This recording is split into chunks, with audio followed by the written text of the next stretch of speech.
مرد کی پسلی سے عورت کو بنا کے اللہ نے مرد کو اپنی اس حکمت کا اشارہ دیا کہ میں نے عورت کی تخلیق فرشتوں کی لائی مٹی سے نہیں کی، میں نے اسے تمہارے جسم کے حصے سے اس لیے نکالا کہ عورت کا تقدس اور پردہ قائم رہے۔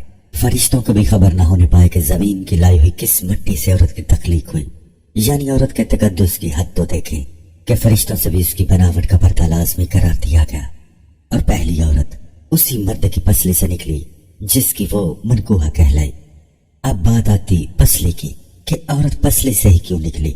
کیا ٹیڑھا پن وہاں سے ملا؟ نہیں، یہاں بھی حکمت سے خالی بات نہیں۔ انسانی جسم میں دل اور بہت سے نازک پارٹس پسلی کے پیچھے چھپے ہوئے ہیں، یعنی پسلی ایک ڈھال ہے ان نازک پارٹس کے لیے۔ تو اللہ پاک نے عورت کو پسلی سے نکال کے یہ نہیں بتایا کہ عورت میں ٹیڑھا پن ہے، بلکہ اس نے عورت کی پسلی سے تخلیق کر کے یہ بات سمجھا دی کہ عورت وقت پڑنے پر ڈھال بھی بن سکتی ہے۔ عورت ماں، بہن، بیٹی اور بیوی بھی ہے۔ کسی کی عزت کو مت اچھالیں، جتنا ہو سکے ہر بات میں مثبت پہلو تلاش کریں، منفی پہلو نکال کر اللہ کی تخلیق اور بنائی ہوئی چیزوں کا مذاق نہ بنائیں۔ حضرت ابو ہریرہ رضی اللہ تعالیٰ عنہ نبی اکرم صلی اللہ علیہ وآلہ وسلم کا یہ فرمان نقل کرتے ہیں کہ جو شخص اللہ تعالیٰ اور آخرت کے دن پر ایمان رکھتا ہو وہ اپنے پڑوسی کو اذیت نہ پہنچائے، اور خواتین کے بارے میں بھلائی کی وصیت قبول کرو۔ انہیں پسلی سے پیدا کیا گیا ہے، اور پسلی میں سب سے ٹیڑھا حصہ سب سے اوپر والا حصہ ہوتا ہے۔ اگر تم اسے سیدھا کرنے کی کوشش کرو گے تو تم اسے توڑ دو گے، اور اگر اس کے حال پر رہنے دو گے تو وہ ٹیڑھی رہے گی۔ لہٰذا خواتین کے بارے میں بھلائی کی وصیت قبول کرو۔ علماء نے اس نقطے پر بحث کی ہے کہ ہر انسان مٹی سے بنتا ہے یا انسان اول حضرت آدم مٹی سے بنے ہیں۔ راجح بات یہ ہے کہ پہلے انسان مٹی سے بنے ہیں، اور باقی انسانوں کے بارے مٹی سے بنا ہوا اس لیے کہا جاتا ہے کہ مٹی سے ہی غذائیں کھا کر نطفہ بنتا ہے جو انسان کی تخلیق کا باعث بنتا ہے۔ حضرت عبداللہ بن مسعود رضی اللہ تعالیٰ عنہ سے روایت ہے کہ انہوں نے کہا کہ ایک شخص حضور صلی اللہ علیہ وآلہ وسلم کی خدمت میں حاضر ہوا اور کہا، یا رسول اللہ صلی اللہ علیہ وآلہ وسلم، کلمہ پڑھنے والوں میں سے بھی کوئی دوزخ میں باقی رہے گا، یعنی تمام مسلمانوں کے نکال لیے جانے کے بعد؟ آپ صلی اللہ علیہ وآلہ وسلم نے فرمایا، ہاں، ایک شخص ہوگا دوزخ کے پیندے میں پکارتا ہوگا، یا حنان، یا منان، یہاں تک کہ جبرائیل علیہ السلام اس کی آواز سن لیں گے اور آواز پر تعجب کریں گے، کہیں گے العجب العجب، پھر صبر نہ کر سکیں گے اور عرش کے سامنے سر پر سود ہوں گے۔ اللہ تعالیٰ فرمائیں گے، اے جبرائیل اپنا سر اٹھاؤ، تو وہ اپنا سر اٹھائیں گے۔ اللہ تعالیٰ پوچھیں گے، تم نے کیا تعجب کی بات دیکھی؟ حالانکہ اللہ تعالیٰ خوب جانتے ہیں جو کچھ انہوں نے دیکھا۔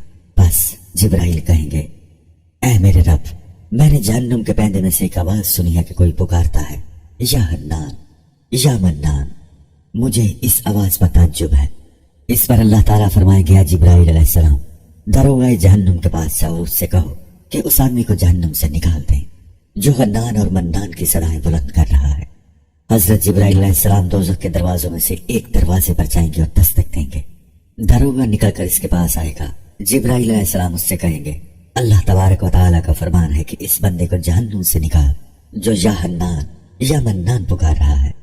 دروغہ اندر جائے گا اور اسے تلاش کرے گا، اسے نہ پائے گا۔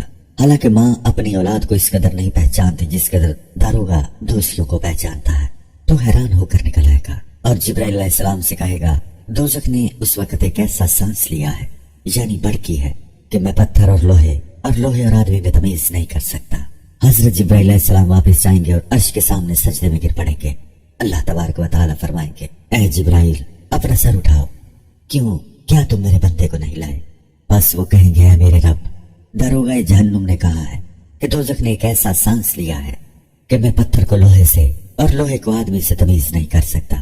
اس پر اللہ عز و جل فرمائیں گے، دروغہ دوزخ سے جا کر کہو کہ میرا بندہ ان گڑوں میں، ایسی پوشیدہ گلیوں میں اور اس طرح کے کونوں میں ہے۔ حضرت جبرائیل علیہ السلام جا کر اس کی خبر دیں گے۔ دروغہ اندر جائے گا اور اسے پا لے گا۔ وہ اوندا پڑا ہوا ہوگا، اس کی پیشانی پیروں سے بندھی ہوئی ہوگی اور اس کے ہاتھ اس کے گردن میں پڑے ہوں گے۔ سانپ بچھو اس پر لیٹے ہوں گے۔ بس دروغہ جہنم ایک ایسا جھٹکا دے گا کہ سانپ بچھو اس پر سے گر جائیں گے۔ پھر دوسری بار جھٹکا دے گا تو تمام ہتھکڑیاں، بیڑیاں اور توق ٹوٹ کر گر جائیں گے۔ اسے آگ سے نکال کر چشمہ حیات میں ڈالیں گے اور جبرائیل علیہ السلام کے سپرد کر دیں گے۔